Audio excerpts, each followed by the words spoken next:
Student, let's see some examples on the basis of examples of for the motion of center of mass, right? Students, here you see two blocks A and B, right? A block, B block है ना, of equal masses, ठीक है, mass equal दिया हुआ, released on two sides of a fixed wedge C, as shown in the figure. Find the acceleration of the center of mass of the blocks A and B, ठीक है. Students देखो, अगर यहाँ पर हम देखें तो अगर एक्सेलरेशन की बात करें, ठीक है, ये ब्लॉक इस तरफ एक्सेलरेट करेगा, ये ब्लॉक भी इस तरफ एक्सेलरेट करेगा, है कि नहीं? ये सर नो है ना स्टूडेंट्स? तो अगर ये 90 डिग्री है, राइट? अगर मैं दोनों को एक डायग्राम पे दिखाऊं, राइट, तो इस तरफ acceleration of block A, right, and in this direction acceleration of block B, है ना? एंड स्टूडेंट ये जो 90 डिग्री, दिस इज 90 डिग्री, है कि नहीं? एंड अगर हम यहाँ पर निकालेंगे एक्सेलरेशन ऑफ ब्लॉक, ठीक है, तो acceleration of block A will be how much? g by root 2 इस तरफ, and acceleration of block will be also g by root 2, है कि नहीं?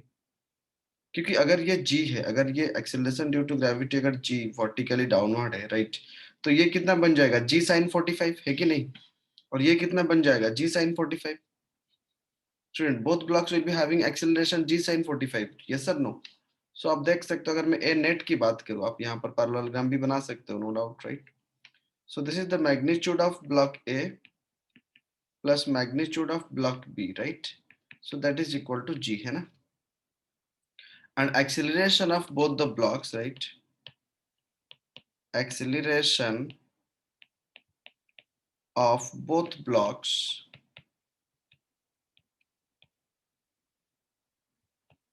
will be g sin 45 degree, correct, है ना? yes or no? और that is g by root 2, अगर हम sin 45 का वैल्यू डाल देंगे, और इस तरह भी लिख सकते हैं g by root 2 at right angles to each other, g by root 2 at right angles to each other, ठीक है ना? है कि नहीं? अभी ये मिल गया एक्सेलरेशन. अगर हम अभी acceleration of centre of mass, एक कॉमन सिस्टम मान के चले दोनों को, और acceleration of centre of mass निकाले, तो क्या करेंगे? Mass of A into acceleration of A into mass of B acceleration of B. अगर ये 45 ना दे के 60-30 या फिर और कुछ देता, 37-53 देता, तो ठीक उसी तरह ही हम क्वेश्चन को बनाते, राइट? अनडिवाइडेड बाय क्या होता है? Mass of A plus mass of B. समझ पे आ रहा है ना? And you know here ma is equal to mb given in the question, correct? So that's why ACM is equal to half into acceleration of A plus acceleration of B, right? तो अभी समझ पे आ गया. और अभी अगर मैं g by root 2 को ऐड कर दूं, तो 2g by root 2 हो जाएगा, राइट? और पहले से एक हाफ बाहर है, तो राइट अगर हम लिख सकते हैं, तो फाइनली एचसीएम की अगर मैग्नीट्यूड निकालेंगे, so that is nothing but half of G, and this is downwards, correct? That is downward. This is the solution to the question. Just note it students. Question के बाद इसको note करो थोड़ा. Let's see the question here. A variety of question. Two particles A and B, right, of masses 1 kg and 2 kg respectively are projected in direction shown in the figure. एक को ऊपर से नीचे की तरफ और एक को नीचे से ऊपर की तरफ, in the direction shown in the figure. U A का स्पीड कितना है इनिशियल? 200 मीटर पर सेकंड, और बी का स्पीड क्या है? 50 मीटर पर सेकंड, और इनिशियल जो है उनके बीच में गैप 90 मीटर अपार्ट था. अभी find the maximum height attend by the centre of mass of the particles. अगर इस तरह हो रहा है तो कितना मैक्सिमम हाइट उसके सेंटर ऑफ मास अटेंड करेगी, है ना? स्टूडेंट्स मान के चलो उन दोनों की जो सेंटर ऑफ मास है, बी का हाइट, ये ए का हाइट, ए का कितना है? 1 kg है, राइट? बी का कितना है? 2 kg है ना? और आपको मास मोमेंट वाला कॉन्सेप्ट याद है ना जो लिए थे? This is m1, this is m2, right? है कि नहीं?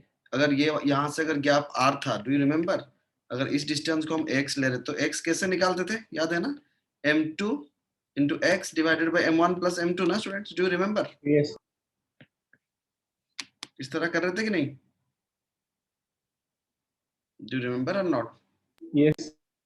m2 into r, जो मतलब टोटल डिस्टेंस दोनों के बीच में, m1 m2, राइट? इस तरह कर देते हम. चलो अगर इसी लॉजिक पे मैं देखूं, right, let h naught be the height of the center of mass initially, right? Let h naught be the height of h not be the height of centre of mass initially, मतलब अगर हम ground की respect में देखें students, right, अगर मैं इस respect पे देखूं, मैं मान के चलो उनका सेंटर मास यहाँ से कितने हाइट पे है, h नॉट हाइट पे, गेटिंग ना मनीष, सूरज, शुभम, यस सर। मान के चलो ये h नॉट हाइट पे है ना, करेक्ट। अगर ये h नॉट हाइट पे है तो मुझे बताओ, तो अगर हम निकालेंगे तो अगर h नॉट निकालूंगा तो क्या करेंगे, ऑपोजिट मास लेंगे ना, mass of B, right, into total दोनों के बीच में गैप जो 90 मीटर है, divided by ma plus mb, यही है ना फॉर्मूला हमारा, पूरा मास मूवमेंट वाला कॉन्सेप्ट पहले से जो किया था, राइट है ना। Yes sir. तो 2 kg हो गया, गैप कितना है 90 मीटर, डिवाइडेड बाय 1 + 2, तो 180/3 कितना हो गया, 60 मीटर हो गया ना, समझ पे आ गया। Yes sir. So 8t is equal to 0, पहले पहले initially 8t is equal to 0, centre of mass जो है वो h नॉट कितने हाइट पे है, 60 मीटर का हाइट पे है, ये यहां तक समझ पे आ गया, ऑल गॉट। और यहाँ पर जो एक्सेलरेशन है ये फ्रीली फॉल कर रहा है, तो मोशन अंडर ग्रेविटी, यहाँ पर भी डी एक्सेलरेट जो हो रहा है वो भी ग्रेविटी के अंदर से, getting my point or not. तो अगर मैं acceleration of centre of mass की बात करूं तो what will be that, mass of A into acceleration of A, correct, mass of B into acceleration of B, divided by ma plus mb। ये formula तो पूरा दिमाग पे आ गया होगा ना, ये सर नो। Yes sir. और यहाँ पर जो एक्सेलरेशन है वो क्या है, acceleration of A is equal to acceleration of B is equal to acceleration due to gravity, ये सर नो, है कि नहीं। सो नेट अगर हम निकालेंगे, अगर मैं ACM की बात करूं तो आप देख सकते हो, कॉमन लेके मैं लिख सकता हूं ma plus mb by ma plus mb, ऊपर से जो g था वो g कॉमन ले लिया, कैंसिल होके कितना हो गया फाइनली एक्सेलरेशन 10 मीटर पर सेकंड स्क्वायर ना।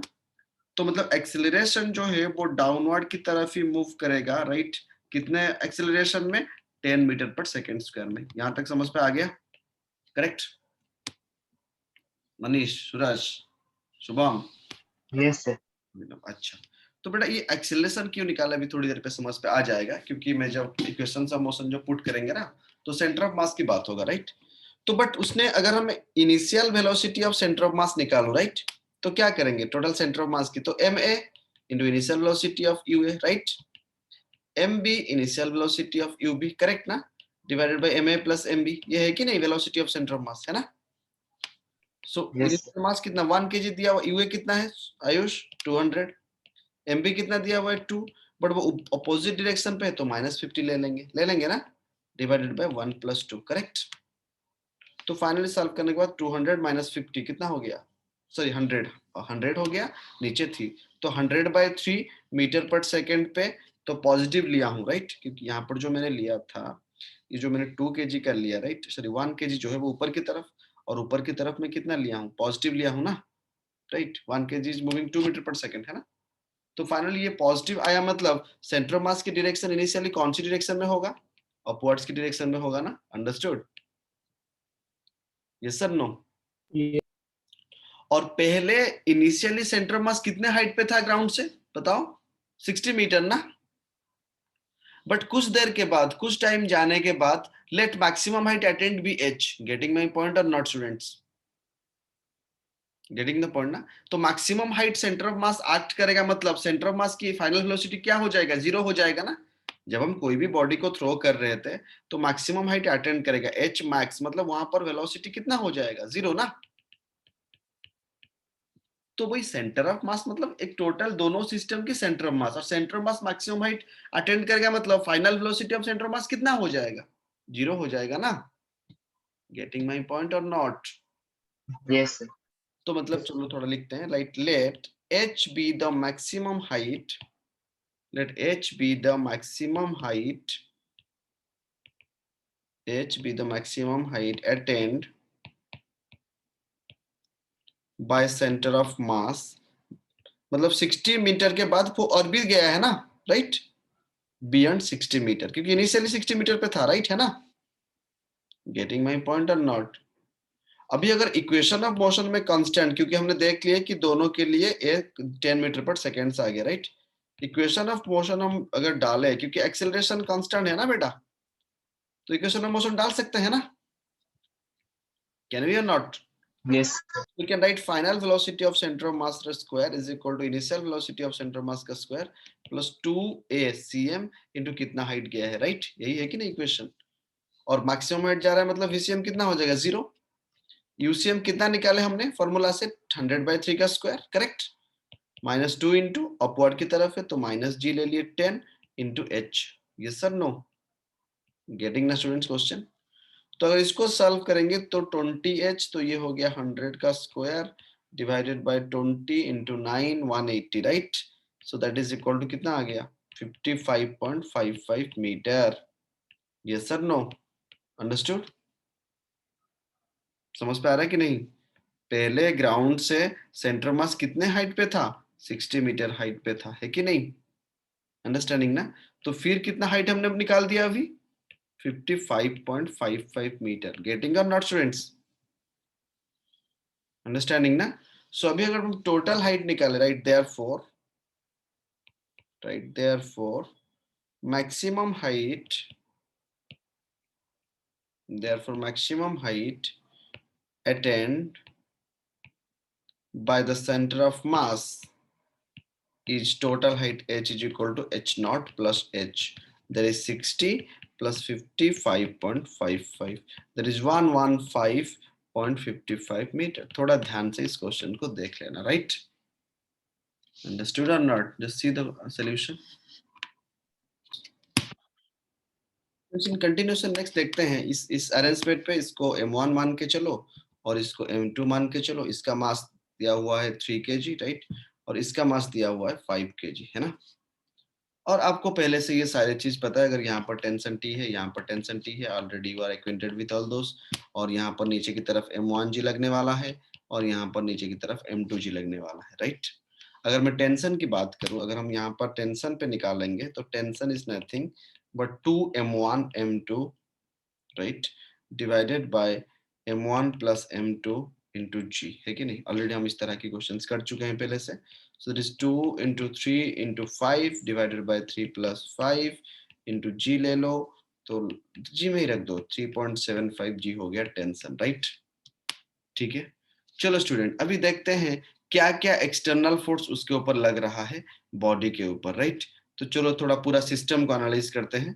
तो यहाँ पर right external forces, right, external force on the system are as below. जैसे कि क्या क्या एक्सटर्नल फोर्स लग रहा है. नंबर 1, वेट जो है स्टूडेंट्स, वेट m1g है ना, वो कौन सी डायरेक्शन पे लग रहा है? डाउनवर्ड डायरेक्शन पे लग रहा है ना, करेक्ट? और m2g कौन सी डायरेक्शन पे लग रहा है students? In which direction m2g is acting? Students downward ना, है कि नहीं? Listening on. m2g is also acting in downward direction. But tension, दोनों टेंशन को अगर देखूं, सीलिंग सपोर्ट की अगर बात करूं, right, tension in the ceiling support कितना है 2t है ना, और वो अपवर्ड की डायरेक्शन में लग रहा है, right? Tension in ceiling support, tension in ceiling support, that is 2t in upward direction. Yes or no? है ना स्टूडेंट्स? Yes, sir. अच्छा, तो net external force F net F external की अगर हम बात करेंगे तो क्या क्या आ जाएगा? m1g plus m2g minus 2t, है कि नहीं? थोड़ा इसको सॉल्व कर देते हैं. 3 इंटू जी प्लस 5 इंटू जी माइनस 2 इंटू टेंशन जो हमने निकाले थे 3.75 जी, correct? 3g 5g 8g plus ये अगर सब्सट्रैक्ट कर देंगे तो आ जाएगा 0.5 g. Understood student? What is the next external force acting on the system? So अभी हम सेंटर ऑफ मास निकाल सकते हैं. Therefore right acceleration of centre of mass is what? Net F external force divided by mass of the system, है ना? Yes. Yes sir no, mass of the system. तो इस तरह के कुछ क्वेश्चंस कभी कभी आता है. अगर पहले से नहीं किए होते तो फिर वहां पर थोड़ा आपको दिक्कत होगा, right? So that is this much metre पर सेकंड स्क्वायर.